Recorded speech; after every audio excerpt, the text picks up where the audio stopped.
ಎಲ್ಲ BLOಗಳಿಗೆ ಈಗಾಗಲೇ ಗಣತಿ ನಮೂನೆಗಳನ್ನ ಕೊಟ್ಟಾಗಿದೆ. ಇದನ್ನ ಯಾವ ಥರ ಫಿಲಪ್ ಮಾಡಬೇಕು ಮತ್ತು ಯಾವ ಥರ ಪ್ರೋಸೆಸ್ ಮಾಡಬೇಕು ಅಂತ ಹೇಳ್ತೀನಿ.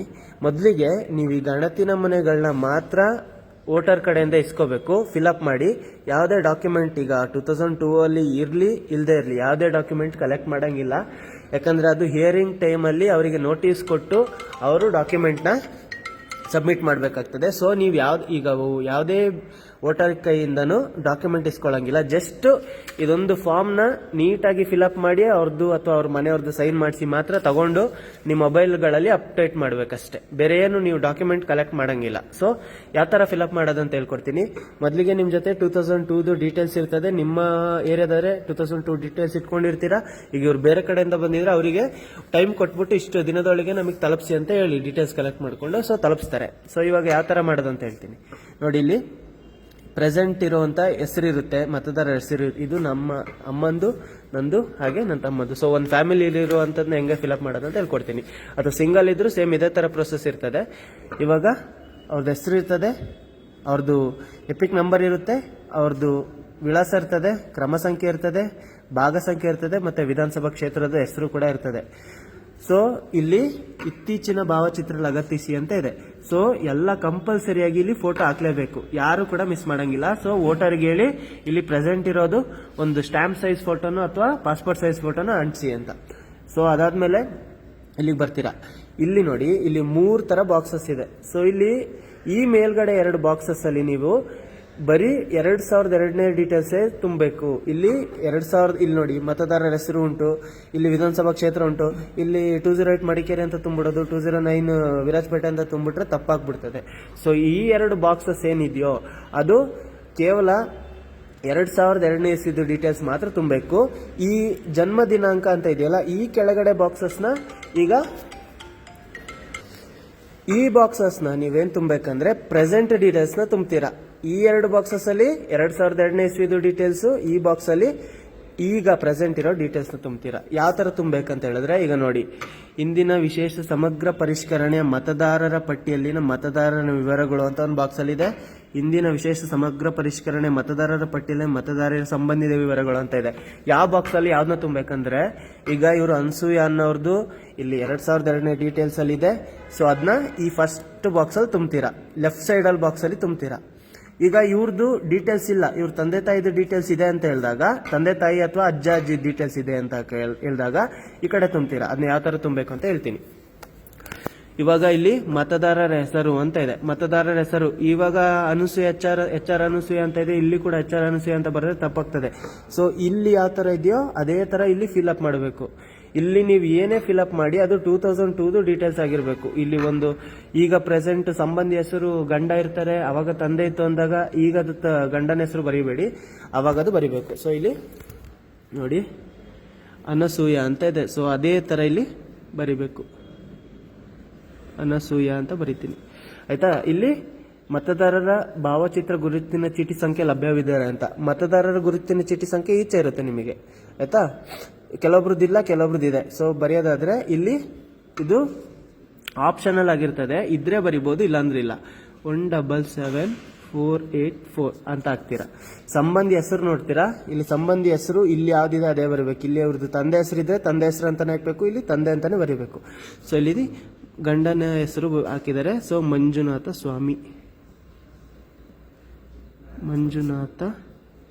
ಸ್ವಾಮಿ ಅಂತ ಹಾಕ್ತೀರಾ. ಇಲ್ಲಿ ಸಂಬಂಧ ಗಂಡನ ತಂದೆನ ತಾಯಿನ ಯಾರು ಅಂತ ಹಾಕಿರ್ತಾರೋ ಇತರೆ ಅಂತ ಇದ್ರೆ ಇತರೆ ಅಂತಾನೆ ಹಾಕ್ಬೇಕು ಇಲ್ಲಿ. ಸೊ ಇದಾಯ್ತು. ಈಗ ಜಿಲ್ಲೆ ಬಂದಾಗ ಕೊಡಗು ಅಂತ ಡೈರೆಕ್ಟ್ ಆಗಿ ಬರೆಯಕ್ಕೆ ಹೋಗ್ಬಿಡಿ. ಅವರು ಅವಾಗ ಎಲ್ಲಿ ವಾಸ ಇದ್ರು, ಈಗ ಮೈಸೂರಾಗ್ಲಿ, ಚಿಕ್ಕಮಂಗ್ಳೂರಾಗ್ಲಿ, ಹಾಸನಾಗ್ಲಿ, ಬೆಂಗಳೂರಾಗ್ಲಿ, ಎಲ್ಲಿಂದ ಬಂದಿರ್ತಾರೋ ಆ ಜಿಲ್ಲೆ ಹೆಸರು ಬರಿಬೇಕು. ಸೊ ಇವ್ರದ್ದು ಜಿಲ್ಲೆ ಬರೀತೀರಾ.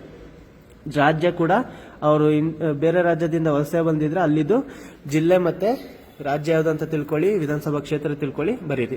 ಇಲ್ಲಿ ವಿಧಾನಸಭಾ ಕ್ಷೇತ್ರದ ಹೆಸರು ಅಂತ ಇದೆ. ವಿಧಾನಸಭಾ ಕ್ಷೇತ್ರದ ಹೆಸರು ನೀವು ಇಲ್ಲಿ ಅವಾಗದು ಬರಿಬೇಕು, ಈಗದು ಬರೆಯಂಗಿಲ್ಲ. ಇಲ್ಲಿ 128 ಮಡಿಕೇರಿ ಅಂತ ಇದ್ರೆ ಅವಾಗದು ಎಷ್ಟಿತ್ತು ಅಂತ ನೋಡ್ಕೊಂಡು ಬರಿಬೇಕು. ಈಗ 128 ಮಡಿಕೇರಿ ಅಂದ್ರೆ ಇಲ್ಲಿ ಮಡಿಕೇರಿ ಅಂತ ಬರೀರಿ, ಅಥವಾ ಸೋಮವಾರಪೇಟೆ ಅಂತ ಸೋಮವಾರಪೇಟೆ ಬರೀರಿ, ಅಥವಾ ಬೇರೆ ಕ್ಷೇತ್ರ ಆಗಿದ್ರೆ ಬೇರೆ ಕ್ಷೇತ್ರ ಹೆಸರು ಬರೀರಿ. ಸೊ ಇಲ್ಲಿ ಇವ್ರದ್ದು ಸೋಮವಾರಪೇಟೆ ಇರ್ತದೆ. ಇಲ್ಲಿ ಸೋಮವಾರಪೇಟೆ ಕ್ಷೇತ್ರದ ಹೆಸರು ಮಾತ್ರ, ಇಲ್ಲಿ ಸಂಖ್ಯೆ ಹಾಕಂಗಿಲ್ಲ. ಇಲ್ಲಿ ನೋಡಿ ವಿಧಾನಸಭಾ ಕ್ಷೇತ್ರದ ಸಂಖ್ಯೆ ಮತ್ತೆ ಹೆಸರು, ಭಾಗ ಸಂಖ್ಯೆ, ಕ್ರಮ ಸಂಖ್ಯೆ. ಸೊ ಈ ನಂಬರ್ ಅಲ್ಲಿ ಇರುವಂತ ಭಾಗ ಸಂಖ್ಯೆ, ಕ್ರಮ ಸಂಖ್ಯೆನ ಹಾಕ್ಬೇಕು. ಪ್ರೆಸೆಂಟ್ ಇರೋ ಡೀಟೇಲ್ಸ್ ನ ಹಾಕ್ಬೇಡಿ, ಸೊ ತಪ್ಪಾಗ್ಬಿಡುತ್ತೆ. ಆಮೇಲೆ ಇದನ್ನ ವೆರಿಫಿಕೇಶನ್ ಮಾಡಿದಾಗ ಇಲ್ಲಿ ಬರ್ದಿರೋ ತಪ್ಪಾಯ್ತು ಅಂತ ಹೇಳಿದ್ರೆ ವೋಟರ್ ಡೀಟೇಲ್ಸ್ ಫುಲ್ ಆಗಿ ಡಿಲೀಟ್ ಆಗ್ಬಿಡ್ತದೆ. ಸೊ ಇದನ್ನ ನೀಟಾಗಿ ಆ ವೋಟರ್ಗೂ ಕೂಡ ಹೇಳಿ, ನೀವು ಕೂಡ ಇದನ್ನ ನೀಟಾಗಿ ನೋಡ್ಕೊಂಡು ಫಿಲ್ಅಪ್ ಮಾಡಿ. ಸೊ ಇಲ್ಲಿ 128 ಸೋಮವಾರ ಪೇಟೆ. ಸೊ ಇದನ್ನ ಫಿಲ್ಅಪ್ ಮಾಡಬೇಕಾದ್ರೆ ನೀವು 2015 ಡೀಟೇಲ್ಸ್ ಮಾತ್ರ ಫಿಲ್ಅಪ್ ಮಾಡ್ತೀರಾ. ಸೊ ಭಾಗದ ಸಂಖ್ಯೆಯಲ್ಲಿ ನಿಮ್ಗೆ ಇರುತ್ತೆ ಅಥವಾ ಅವ್ರ ಜೊತೆ ಇದ್ರೆ ಇಸ್ಕೊಳ್ಳಿ. ಅದಾದ್ಮೇಲೆ ಕ್ರಮ ಸಂಖ್ಯೆ ಅಂತ ಇದೆ. ಕ್ರಮ ಸಂಖ್ಯೆನ ನಿಮ್ಮ ವೋಟರ್ ಲಿಸ್ಟ್ದು ಲೆಫ್ಟ್ ಸೈಡ್ ಫಸ್ಟ್ ಕಾಲಮ್ ಅಲ್ಲಿ ಇರುತ್ತೆ. ಸೊ ಆ ಕ್ರಮ ಸಂಖ್ಯೆನ ಇಲ್ಲಿಗೆ ಬರೀತೀರಾ. ಈಗ ಇವ್ರದ್ದು ಡೀಟೇಲ್ಸ್ 2002 ಡೀಟೇಲ್ಸ್ ಫಿಲ್ಅಪ್ ಆಯ್ತು. ಸೊ ಈಗ ಏನ್ ಮಾಡ್ತೀರಾ ಅಂತ ಹೇಳಿದ್ರೆ, ಇಲ್ಲಿ ಈಗ ಏನ್ ಬರಿಬೇಕು ಅಂತ ಹೇಳಿದ್ರೆ, ಈಗ ಪ್ರೆಸೆಂಟ್ ಡೀಟೇಲ್ಸ್ ನ ಬರಿಬೇಕು. ಇಲ್ಲಿ ಜನ್ಮ ದಿನಾಂಕ ಅಂತ ಇದೆ. ಜನ್ಮ ದಿನಾಂಕ ಈಗ ಪ್ರೆಸೆಂಟ್ ದವ್ರದ್ದು ಎಷ್ಟು ಅಂತ ಜನ್ಮ ದಿನಾಂಕ ಇದೆ ಅದನ್ನ ಬರೀರಿ. ಇಲ್ಲಿ 20/05/1966 ಅಂತ ಬರೀತೀರಾ. ಆಧಾರ್ ನಂಬರ್ ಬೇಕಾದ್ರೆ ಇದ್ರೆ ಬರಿಬಹುದು, ಇಲ್ಲಾಂದ್ರೆ ಇಲ್ಲ. ಸೊ ಬರೆಯೋದಾದ್ರೆ ಸೇಮ್ 1 2 3 4 12 ನಂಬರ್ ಇರ್ತದೆ, ಈ ತರ ಬರೀತೀರಾ. ಆಮೇಲೆ ಮೊಬೈಲ್ ಸಂಖ್ಯೆ ಕಡ್ಡಾಯವಾಗಿ ಹಾಕ್ಲೇಬೇಕು. ಅವ್ರದ್ದು ಈಗ ವೋಟರ್ ಹತ್ರ ಈಗ ಕೆಲವೊಬ್ರು ಏಜ್ ಆಗಿರೋರ ಹತ್ರ ನಂಬರ್ ಇಲ್ಲ ಅಂತ ಹೇಳಿದ್ರೆ ಅವ್ರದ್ದು ಮನೆ ನಂಬರ್ ಯಾರ ಹತ್ರ ಇರುತ್ತೋ ಅವ್ರದ್ದು ನಂಬರ್ನ ಇಸ್ಕೊಂಡು ವೋಟರ್ ಇದನ್ನ ಬರೀತೀರಾ. ತಂದೆ ಅಥವಾ ಪೋಷಕರ ಹೆಸರು, ಇವ್ರದ್ದು ತಂದೆ ಹೆಸರು, ಅವ್ರ ತಂದೆ ಇರ್ಲಿ ಇಲ್ಲದೆ ಇರ್ಲಿ, ಡೆತ್ ಆಗಿರ್ಲಿ, ಏನಾರು ಆಗಿರ್ಲಿ, ಅವ್ರ ತಂದೆ ಹೆಸರನ್ನ ಬರಿಬೇಕಾಗ್ತದೆ. ಸೊ ತಂದೆ ಹೆಸರನ್ನ ಬರೀರಿ. ರಂಗಯ್ಯ. ಇಲ್ಲಿ ಅವ್ರದ್ದು ಎಪಿಕ್ ನಂಬರ್ ಇದ್ರೆ ಬರೀರಿ, ಇಲ್ಲಾಂದ್ರೆ ಇದು ಆಪ್ಷನಲ್ ಆಗಿರ್ತದೆ. ಎಪಿಕ್ ನಂಬರ್ ಯಾವುದೇ ಡೀಟೇಲ್ಸ್ ಬರೆಯೋದು ಇದ್ರ ಆಪ್ಷನ್ ಇದೆ. ಅದು ಮತ್ತೆ ಆಧಾರ್ ಸಂಖ್ಯೆ ಎಲ್ಲ ಆಪ್ಷನಲ್ ಇದೆ, ಬೇಕಾದ್ರೆ ಬರೀಬಹುದು, ಇಲ್ಲಾಂದ್ರೆ ಇಲ್ಲ. ಇಲ್ಲಿ ತಾಯಿ ಹೆಸರು ಬರೀತೀರಾ, ನಾವತಿ. ಮತ್ತೆ ಅವ್ರದ್ದು ಎಪಿಕ್ ನಂಬರ್ ಇದ್ರೆ ಹಾಕ್ಬೋದು, ಇಲ್ಲಾಂದ್ರೆ ಇಲ್ಲ. ಸಂಗಾತಿ ಹೆಸರು ಅಂತ ಇದೆ, ಇಲ್ಲಿ ಅವ್ರ ಹಸ್ಬೆಂಡ್ ಅಥವಾ ವೈಫ್ದ ಹೆಸರನ್ನ ಬರೀತೀರಾ. ಈಗ ಹುಡುಗ ಆಗಿದ್ರೆ ಅವ್ರದ್ದು ವೈಫ್ದ ಹೆಸರನ್ನ ಬರೆದು ಬಿಟ್ಟು ಫಿಲ್ಅಪ್ ಮಾಡ್ತೀರಾ. ಫಿಲ್ಅಪ್ ಮಾಡಿ ಅವ್ರದ್ದು ಎಪಿಕ್ ನಂಬರ್ ಇದ್ರೆ ಬರೀರಿ, ಇಲ್ಲಾಂದ್ರೆ ಇಲ್ಲ. ಮತ್ತೆ ಇಲ್ಲಿ ಇಷ್ಟೆಲ್ಲ ಡೀಟೇಲ್ಸ್ ಫಿಲ್ಅಪ್ ಆಯ್ತು. ಈಗ ಇಲ್ಲಿ ಸೈನ್ ಹಾಕ್ಬೇಕು. ಸೊ ಸೈನ್ನ ಇಲ್ಲಿ ನೋಡಿ, ಮತದಾರರ ಸಹಿ, ಎಡಗೈ ಹೆಬ್ಬೆರಳ ಗುರುತು ಅಥವಾ ಯಾವುದೇ ಕುಟುಂಬ ವಯಸ್ಕ ಸದಸ್ಯರ ಸಹಿ. ವಯಸ್ಕ ಸದಸ್ಯರು ಅಂದ್ರೆ ಯಾರೇ ವೋಟರ್ ಲಿಸ್ಟ್ 18+ ಆಗಿರ್ತಾರೋ ಅವ್ರ ವೋಟರ್ ಲಿಸ್ಟ್ ಅಲ್ಲಿ ಇದ್ದವ್ರದ್ದು ಯಾರದೇ ಬೇಕಾದ್ರೂ. ಈಗ ಬೇರೆ ಈಗ ನಾನೇ ಇವ್ರದ್ದು ಸೈನ್ ಮಾಡೋದಾದ್ರೆ ಇಲ್ಲಿ ಹಾಕ್ಬೇಕು, ಮಗ ಅಂತ ಹಾಕ್ಬೇಕು. ಈಗ ಅವ್ರದ್ದೇ ಮತದಾರದೇ ಆಗಿದ್ರೆ ಏನು ಬೇಡ, ಈಗ ಅವ್ರದ್ದೇ ಸೈನ್ ಮಾಡಿದ್ರೆ ಸೈನ್ ಮಾಡಿಸಿ. ಈಗ ನಾನು ಸೈನ್ ಮಾಡ್ತೀನಿ ಅಂತ ಹೇಳಿದ್ರೆ ಸೈನ್ ಮಾಡಿಬಿಟ್ಟು ಇಲ್ಲಿ ಸಂಬಂಧ ಏನು ಅಂತ ಬರಿಬೇಕು. ಮಗನ ಮಗಳ ಅಂತ ಸೈನ್ ಹಾಕ್ಬಿಟ್ಟು ಇದನ್ನ ನೀವು BLO ಕೊಡ್ಬೇಕಾಗ್ತದೆ. ಸೊ ಇದು ಈಗ ಇವ್ರದೇ ಡೀಟೇಲ್ಸ್ 2002 ಇಸ್ವಿಲಿ ಇದ್ದಾಗ ಲೆಫ್ಟ್ ಸೈಡ್ ಫಿಲ್ಅಪ್ ಮಾಡಿ, ಪ್ರೆಸೆಂಟ್ ಡೀಟೇಲ್ಸ್ ಫಿಲ್ಅಪ್ ಮಾಡಿ, ಸೈನ್ ಹಾಕ್ಬಿಟ್ಟು ಇದನ್ನ BLO ಕೊಡೋದು. ಈಗ ಇವ್ರದ್ದು ಮಕ್ಕಳದ್ದು ಡೀಟೇಲ್ಸ್ ಹೆಂಗೆ ಫಿಲ್ಅಪ್ ಮಾಡೋದು ಅಂತ ಹೇಳಿದಾಗ ನೋಡಿ, ಅವ್ರದಕ್ಕೂ ಕೂಡ ಇಲ್ಲಿ ಎಪಿಕ್ ನಂಬರ್ನ ಎಂಟ್ರಿ ಮಾಡ್ತೀರಾ. ಸೊ ಇಲ್ಲಿ ಅವ್ರದ್ದು ಇಲ್ಲಿ ಬರಿಬೇಕಾದ್ರೆ ಇದು ಅವ್ರದೇ ಡೀಟೇಲ್ಸ್ ಆಗಿರ್ತದೆ, ಇದು ಅವ್ರದ್ದು ತಂದೆ ತಾಯಿ ಡೀಟೇಲ್ಸ್ ಆಗಿರ್ತದೆ, ತಂದೆ ತಾಯಿ ಅಥವಾ ಅಜ್ಜ ಅಜ್ಜಿ ಡೀಟೇಲ್ಸ್ ಆಗಿರ್ತದೆ. ಸೊ ಇಲ್ಲಿ ಬರಿಬೇಕಾದ್ರೆ ನೀವು ಅವ್ರ ತಂದೆದಾರು ಬರಿಬಹುದು, ತಾಯಿದಾರು ಬರಿಬಹುದು, ಯಾರ್ದಾರು ಬರಿಬಹುದು. ಸೊ ಇಲ್ಲಿ ಪೇಸ್ಟ್ ಇದು ಫೋಟೋನ ಪೇಸ್ಟ್ ಮಾಡ್ತೀರಾ, ಇಲ್ಲಿ ಹೆಸರು ಬರೀತೀರಾ. ಇಲ್ಲಿ ಅವ್ರದ್ದು ಈಗ ಹೆಸರು ಅಂತ ಇರೋದ್ರಲ್ಲಿ ನಿಮ್ಮ ಹೆಸರು ಬರೆದು ಬಿಡೋದಲ್ಲ, ವೋಟರ್ದು ಹೆಸರು ಬರೀಬಾರ್ದು. ಈ ಸಂಬಂಧಿ ಇವ್ರದ್ದು ಅಪ್ಪ ಅಮ್ಮ ಅಜ್ಜ ಅಜ್ಜಿ ಯಾರು ಇರ್ತಾರೋ ಅವ್ರದ್ದು ಬರಿಬೇಕು. ಮತದಾರರ ಗುರುತಿನ ಚೀಟಿ ಸಂಖ್ಯೆ ಇದ್ರೆ ಬರಿಬಹುದು, ಇಲ್ಲಾಂದ್ರೆ ಇಲ್ಲ. ಸಂಬಂಧಿ ಹೆಸರು ಅಲ್ಲಿ ಏನಿರುತ್ತೋ ಅದೇ ತರ ಬರಿತೀರಾ. ಸಂಬಂಧ ಇವ್ರದ್ದು ಸಂಬಂಧ ಏನು ಅಂತ ಅಂದ್ರೆ ಈಗ ಮಂಜುನಾಥ ಸ್ವಾಮಿ ಅವರಿಗೆ ಕೆಂಚಾಯ ಏನು ಅಂತ ಬರ್ತಿರೋದು. ಇಲ್ಲಿ ನೋಡಿ, ಮಂಜುನಾಥ ಸ್ವಾಮಿ ಅವರಿಗೆ ಕೆಂಚಾಯ ತಂದೆ. ಸೊ ಹಂಗೆ ಬರಿತೀರಿ. ಜಿಲ್ಲೆ ಕೊಡಗು, ರಾಜ್ಯ ಕರ್ನಾಟಕ, ವಿಧಾನಸಭಾ ಕ್ಷೇತ್ರದ ಸಂಖ್ಯೆ ಸೋಮವಾರ ಪೇಟೆ 128 ಸೋಮವಾರ ಪೇಟೆ. ಹಾಗೆ ಮತದಾರರ ಭಾಗದ ಸಂಖ್ಯೆ, ಹಾಗೆ ಕ್ರಮ ಸಂಖ್ಯೆ ಎಷ್ಟು ಅಂತ ಬರೀತೀರಾ. ಇಲ್ಲಿ ನೋಡಿ ಡಿಫ್ರೆನ್ಸ್ ಗೊತ್ತಾಯ್ತಲ್ಲ. ಈಗ ಇಲ್ಲಿ ನೋಡಿ, ಇದು ನಮ್ಮ ತಾಯಿ ಅವ್ರದ್ದು ಬರ್ದಿದ್ದೀನಿ. ಅವ್ರದ್ದು 2002 ಡೀಟೇಲ್ಸ್ ಇತ್ತು, ಲೆಫ್ಟ್ ಸೈಡಿಗೆ ಬರ್ದಿದ್ದೀನಿ. ಇಲ್ಲಿ ಅವ್ರದ್ದೇ ಡೀಟೇಲ್ಸ್ ಇದ್ದಿದ್ದಕ್ಕೆ ಲೆಫ್ಟ್ ಸೈಡ್ ಬರ್ದಿದ್ದೀನಿ. ಇಲ್ಲಿ ನಂದು ಡೀಟೇಲ್ಸ್ ಆಗಿರಲಿಲ್ಲ, ಸೊ ನಮ್ಮ ತಂದೆದು ಡೀಟೇಲ್ಸ್ನ ಇಲ್ಲಿ ಫಿಲಪ್ ಮಾಡಿದ್ದೀನಿ. ಸೊ ಇದೇ ಥರ ಮಾಡಬೇಕಾಗ್ತದೆ. ಇದನ್ನ ನೀಟಾಗಿ ಅವ್ರಿಗೆ ಹೇಳ್ಕೊಡಿ. ಯಾಕಂದರೆ ಈಗ ನಂದಿಲ್ಲ, ಈಗ 2002 ನಂದಿಲ್ಲ ಅಂತ ಇಲ್ಲಿ ಈ ಹೆಸರು ಬರೆದು ಬಿಟ್ರೆ ರಾಂಗ್ ಆಗಿಬಿಡುತ್ತೆ. ಸೊ ಅದು ಡಿಲಿಷನ್ಗೂ ಕೂಡ ಕಾರಣ ಆಗಿಬಿಡ್ತದೆ, ಯಾಕಂದರೆ ರಾಂಗ್ ಅಪ್ಲಿಕೇಶನ್ ಆಗ್ತದೆ ಅದು. ಸೊ ಇಲ್ಲಿ ನಂದು ಬರ್ತ್ ಡೇಟ್ನ ಹಾಕ್ತೀನಿ. ಅದಾದಮೇಲೆ ಆಧಾರ್ ನಂಬರ್ ಬೇಕಾದ್ರೆ ಬರಿಬೋದು, ಇಲ್ಲಾಂದರೆ ಇಲ್ಲ. ಮೊಬೈಲ್ ನಂಬರ್ ಕಡ್ಡಾಯವಾಗಿ ಬರೀಲೇಬೇಕು.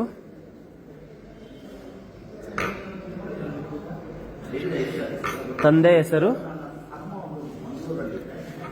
ಮಂಜುನಾಥ ಸ್ವಾಮಿ. ಗುರುತಿನ ಚೀಟಿ ಬೇಕಾದ್ರೆ ಬರಿಬೋದು, ಇಲ್ಲಾಂದ್ರೆ ಇಲ್ಲ. ಇಲ್ಲಿ ತಾಯಿ ಹೆಸರು